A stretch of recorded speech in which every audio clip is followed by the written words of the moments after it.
Good morning students. Today we are going to discuss topic present perfect tense. हमने इससे पहले present definite, present continuous पढ़ चुके हैं, तो आज हम पढ़ेंगे प्रेजेंट परफेक्ट टेंस। तो प्रेजेंट परफेक्ट टेंस क्या होता है और इसकी पहचान क्या है, हेल्पिंग वर्ब कौन सी लगेगी, वर्ब की कौन सी फॉर्म लगेगी, ये आज हम इस वीडियो में पढ़ेंगे। अभी लास्ट वीडियो में हमने प्रेजेंट इंडेफिनिट के बारे में पढ़ लिया कि उसमें कौन सी हेल्पिंग वर्ब यूज़ होती है, कौन सी वर्ब की फॉर्म यूज़ होगी, और हम अगर प्रेजेंट इंडेफिनिट का टेंस है या कंटिन्यूअस का टेंस है तो हम उसको ट्रांसलेट कैसे करते हैं। अगर अफर्मेटिव सेंटेंस होगा, नेगेटिव सेंटेंस है, इंटरोगेटिव है, तो इसको हम ट्रांसलेट कैसे करते हैं। तो सेम है प्रोसेस, उसमें वही है, बस उसमें हेल्पिंग वर्ब, इसकी पहचान और वर्ब चेंज हो गया है। तो उसको ध्यान में रखते हुए हमें इस टेंस को करना है। तो इस टेंस की जो पहचान होती है वो क्या होती है, परफेक्ट। परफेक्ट का मतलब क्या होता है, पूर्ण, है ना, पूरी तरीके से वो चीज़ कंप्लीट हो चुकी हो, है ना, तो वो कहलाता है परफेक्ट। इसीलिए इसको कहते हैं पूर्ण वर्तमान काल। इस टेंस को पूर्ण वर्तमान काल कहते हैं, यानी सेंटेंस जो है हमारा वो कंप्लीट हमें नजर आता है। तो देखिए इसकी पहचान मैंने लिखी है।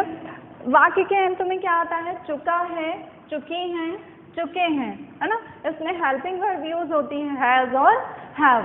वर्ब के इसमें थर्ड फॉर्म यूज होती है, किसमें, प्रेजेंट परफेक्ट टेंस में वर्ब की थर्ड फॉर्म यूज होती है। हेल्पिंग वर्ब कौन सी यूज होगी, हैज, हैव, ठीक है। और इसकी पहचान क्या होती है कि चुका है, चुकी हैं और चुके हैं। तो आइए यहाँ पे मैंने लिखा है अफर्मेटिव सेंटेंस। तो अफर्मेटिव सेंटेंस जब होगा तो हम इसको ट्रांसलेट कैसे करेंगे, है ना। तो सबसे पहले हम सब्जेक्ट लिखेंगे, फिर हेल्पिंग वर्ब यानी हमारी हैज है ये यूज़ करेंगे जो भी होगा, फिर वर्ब की थर्ड फॉर्म यूज़ करेंगे और लास्ट ऑब्जेक्ट यूज़ करेंगे अगर हमारे सेंटेंस में होगा तो।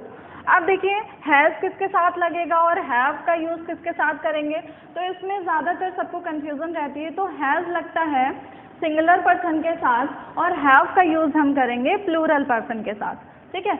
अब वो नाउन होगा या प्रोनाउन होगा तो उसके अकॉर्डिंग हम हैव यूज़ करेंगे जो प्लूरल होगा, और सिंगुलर पर्सन होगा उसके साथ हम हैज़ यूज़ करेंगे। तो देखिए यहाँ पे स्ट्रक्चर मैंने आपको बता ही दिया है कि सेंटेंस को ट्रांसलेट करने से पहले हम सबसे पहले उसमें क्या लिखते हैं, सबसे पहले हम सब्जेक्ट यूज़ करेंगे, उसके बाद हेल्पिंग वर्ब लगाएंगे, फिर वर्ब की जो भी फॉर्म होगी, तो प्रेजेंट परफेक्ट है इसलिए इसमें वर्ब की थर्ड फॉर्म यूज़ होगी। फिर अगर सेंटेंस में ऑब्जेक्ट होगा तो हम ऑब्जेक्ट यूज़ करेंगे, नहीं है तो हमारा सेंटेंस वहीं पे कंप्लीट हो जाएगा। तो आइए देखते हैं, पहला सेंटेंस लिखा है मैं खा चुका हूँ। मैं, कौन खा चुका है, मैं खा चुका हूँ, इसलिए यहाँ पे सब्जेक्ट हमारा कौन है, यानी अगर हम क्वेश्चन करते हैं कौन खा चुका है, अगर हमें नहीं पता है कि सब्जेक्ट हमारा कौन है, तो हम उस वाक्य में क्या करेंगे, कौन करेंगे, यानी कौन खा चुका है, कौन लगा के अगर हम प्रश्न करते हैं तो हमें ऑटोमेटिक आंसर मिल जाएगा कि जो हमारा सब्जेक्ट है वो क्या है, जो भी होगा। जैसे इसमें मैंने कहा कौन खा चुका है, तो आंसर हमें क्या मिल गया, मैं खा चुका हूँ। तो सब्जेक्ट हमारा क्या है, मैं, इसलिए लिखा यहाँ पे मैंने आई। अब हम क्या यूज़ करेंगे, हेल्पिंग वर्ब। तो हेल्पिंग वर्ब हैज़ है और हैव है। अब जो आई है वो हमेशा किसमें, प्लूरल फॉर्म में यूज होता है, इसलिए इसके साथ क्या लगेगा, हैव। नेक्स्ट, यानी हमारा सब्जेक्ट हो गया, अब हमारी हेल्पिंग वर्ब भी हो गई। अब नेक्स्ट क्या आता है, वर्ब। तो वर्ब यानी क्रिया, कौन सा काम हो रहा है इसमें, खाने का काम हो रहा है, तो खाने की क्या होती है, ईट होती है। बट यहाँ पे क्या है कि थर्ड फॉर्म यूज करनी है वर्ब की, तो ईट की थर्ड फॉर्म क्या होगी, ईटन, है ना। तो क्या लिखेंगे हम, ईटन। अब देखिए ये कंप्लीट हुआ ना, आई हैव ईटन। अब यहाँ पे और तो कुछ ऐसा लिखा नहीं है, इसलिए क्या हो गया, हमारा सेंटेंस कंप्लीट हो गया। नेक्स्ट हम बढ़ते हैं सेकेंड सेंटेंस की तरफ। सेकेंड में कहा गया है वह कविता लिख चुका है। वह कविता लिख चुका है, कौन कविता लिख चुका है, वह लिख चुका है। अब वह जो है ये चुका है, यानी इसका मतलब ये क्या है, मेल है, तो इसलिए हम यहाँ क्या यूज करेंगे, ही यूज करेंगे। अगर यहाँ होता कि वह कविता लिख चुकी है तो इसका मतलब फीमेल की बात कर रहे थे हम, तो यहाँ पे हम यूज करते ही की जगह शी यूज करते हैं, बट यहाँ पे चुका है, इसका मतलब यहाँ पे मेल पर्सन की बात की जा रही है, यानी ये प्रोनाउन है हमारा, तो हमने यहाँ पे क्या यूज किया, ही यूज किया।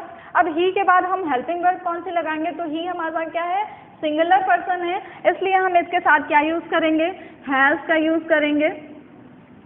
हो गया हमारा हेल्पिंग वर्ब। अब इसमें वर्ब कौन सा, यानी क्रिया कौन सी हो रही है, तो लिखने की क्रिया हो रही है, तो लिखने की क्या होती है, राइट। अब इसकी थर्ड फॉर्म क्या होगी, रिटन,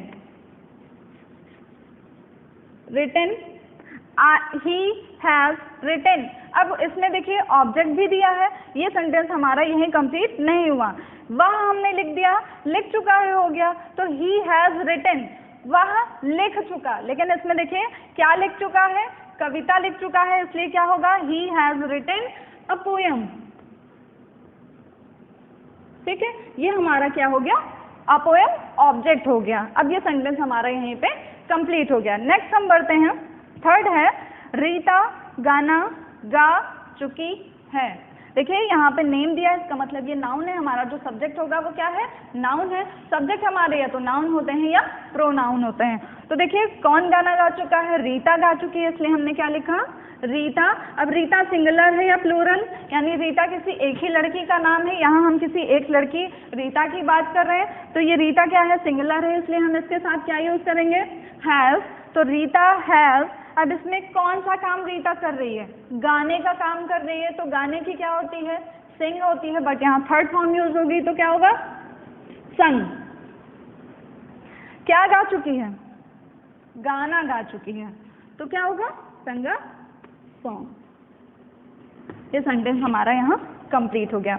तो देखिए सबसे पहले हम अफर्मेटिव सेंटेंस जब ट्रांसलेट करते हैं तो हम सबसे पहले क्या यूज करते हैं, हम सबसे पहले यूज करेंगे सब्जेक्ट, फिर हम हेल्पिंग वर्ब यूज करेंगे।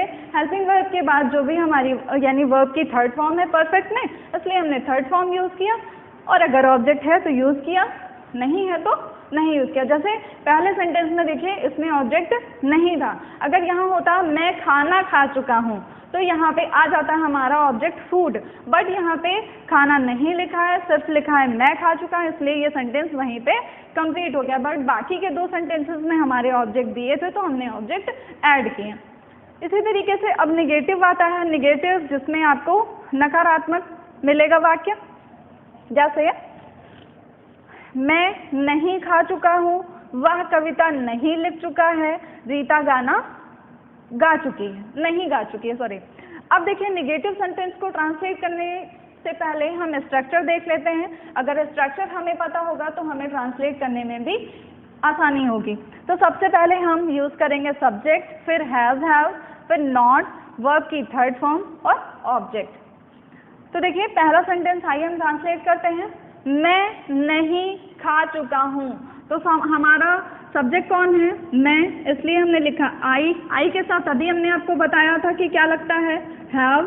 अब देखिए हमारा सब्जेक्ट हो गया, हेल्पिंग वर्ब हो गई, अब क्या लिखेंगे, नॉट लिखेंगे। फिर अब हमने क्या किया, वर्ब लिखेंगे, तो वर्ब इसमें काम कौन सा हुआ है, खाने का, इसलिए क्या हो गई, वर्ब की थर्ड फॉर्म लगेगी, तो यहाँ भी हमारा हो गया ईटन। हमारा ये सेंटेंस कंप्लीट हो गया, आई हैव नॉट ईटन, यानी मैं नहीं खा चुका हूँ। ठीक है, नेक्स्ट हम बढ़ते हैं, वह कविता नहीं लिख चुका है। तो यहाँ पे सब्जेक्ट हमारा कौन है, ही के साथ हमने बताया आपको हैज लगेगा, यानी सिंगुलर पर्सन है। अब ही हैज, फिर क्या लगेगा, हेल्पिंग वर्ब के बाद लगता है नॉट, तो ये क्या हो गया, ही हैज नॉट।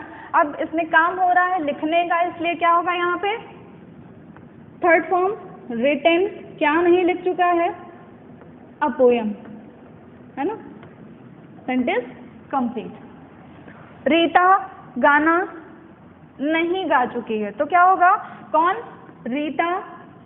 रीता क्या है, सिंगुलर पर्सन, इसलिए क्या यूज करेंगे हम, हैज के बाद यानी हेल्पिंग वर्ब के बाद क्या यूज करेंगे हम, नॉट, क्योंकि नहीं लिखा है।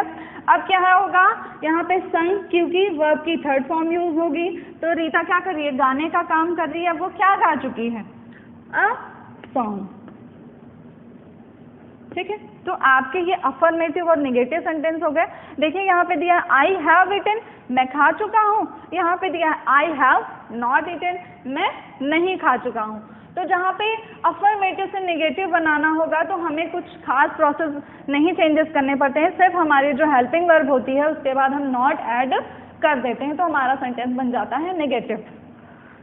अब नेक्स्ट हम बढ़ते हैं इंटरोगेटिव सेंटेंस की तरफ, है ना, जिसमें क्वेश्चंस पूछे जाते हैं। तो इसमें भी इन सेंटेंसेस को हम दो तरह से ट्रांसलेट करते हैं, एक है जो हेल्पिंग वर्ब से स्टार्ट करते हैं और दूसरा है जो क्वेश्चन वर्ड से स्टार्ट करते हैं। तो हम दोनों इसमें पढ़ेंगे, लेकिन स्ट्रक्चर मैंने एक ही लिखा है, तो इसको आइए हम समझ लेते हैं कि कैसे होता है। तो अगर इंटरोगेटिव सेंटेंस होता है उसमें प्रश्न पूछे जाते हैं, जैसा कि सभी को पता है। तो इसको ट्रांसलेट करने से पहले हम इस सेक्शन में क्या है, सबसे पहले अगर कोई क्वेश्चन वर्ड आया है ना, कोई सेंटेंस लिखा है उसमें क्वेश्चन वर्ड सेंटेंस के बीच में आया है, तो हम क्या करेंगे, हम सबसे पहले उस क्वेश्चन वर्ड को लिखेंगे, फिर हेल्पिंग वर्ब लिखेंगे और उसके बाद जो हमारा सब्जेक्ट है वो लिखेंगे, वर्ब की फॉर्म लिखेंगे और साथ ही साथ अगर ऑब्जेक्ट है तो वो लिखेंगे, नहीं तो नहीं लिखेंगे। और अगर क्वेश्चन वर्ड नहीं आया है किसी सेंटेंस में, क्वेश्चन वर्ड जैसे कि बीच में यानी सेंटेंस के बीच में नहीं आया है, तो हम क्या करेंगे, यानी जैसे यहाँ देखिए लिखा है क्या राम पढ़ चुका है, तो ये क्वेश्चन वर्ड तो है, इसमें भी क्वेश्चन पूछा गया है, बट ये क्या वर्ड सेंटेंस के बीच में नहीं आया है, इसलिए हम क्वेश्चन वर्ड ना यूज करके हम यहाँ क्या यूज करेंगे, हेल्पिंग वर्ब यूज करेंगे। अगर ये क्या वाक्य के शुरुआत में लगा होगा, स्टार्टिंग में लिखा होगा, तो हम क्या यूज करेंगे, यहाँ पे हेल्पिंग वर्ब से हम सेंटेंस की स्टार्टिंग करेंगे। अगर कोई क्वेश्चन वर्ड वाक्य के यानी सेंटेंस के बीच में आया होगा तो हम सबसे पहले क्वेश्चन वर्ड लिखेंगे, फिर हेल्पिंग वर्ब, फिर सब्जेक्ट, उसके बाद जो भी प्रोसेस है हमारा उसको कंप्लीट करेंगे। तो सबसे मेन कंफ्यूजन इसमें क्वेश्चन वर्ड का और हेल्पिंग वर्ब का होता है। तो इसमें भी क्या है और इसमें भी क्या है, इसमें कब दिया है, क्वेश्चन वर्ड ये भी हैं, बट ये सेंटेंस के बीच में नहीं आए हैं, इसलिए हम इनको कहाँ से स्टार्ट करेंगे, जो हमारी हेल्पिंग वर्ब होगी, ठीक है। अगर वाक्य के बीच में आएगा तो हम सबसे पहले उसको लिखेंगे। तो आइए देखते हैं, समझने की कोशिश करते हैं। क्या राम पढ़ चुका है, तो देखिए आपसे पूछा गया है क्या राम पढ़ चुका है, क्वेश्चन है ना, तो हम क्या लिखेंगे, यहाँ पे हमने कहा अगर ये शुरुआत में आएगा कोई भी क्वेश्चन वर्ड तो हम क्या लिखेंगे, हेल्पिंग वर्ब लिखेंगे। हेल्पिंग वर्ब हम किसके अकॉर्डिंग लगाते हैं, जो हमारा सब्जेक्ट होता है। अब इसमें सब्जेक्ट कौन है, राम है। राम क्या है, सिंगुलर है ना, देखिए राम क्या है, किसी एक लड़के का ही तो नाम है, तो हमने यहाँ राम तो लिख दिया। अब क्या, राम सिंगुलर है, इसलिए हम क्या लिखेंगे, यहाँ पे हैव लिखेंगे। क्यों, क्योंकि राम हमारा सिंगुलर पर्सन है, और सिंगुलर पर्सन के साथ हमने कहा था अभी आपसे कि जितने भी सिंगुलर पर्सन होंगे उनके साथ हम हैज का यूज करेंगे। तो देखिए हैज राम, अब यहाँ हो गया हमारा हेल्पिंग वर्ब भी हो गया, सब्जेक्ट हो गया। अब इसमें राम ने कौन सा काम किया है, पढ़ने का काम किया है, तो रीड होती है ना पढ़ने की। अब इसमें थर्ड फॉर्म भी रीड की, रीड ही होती है।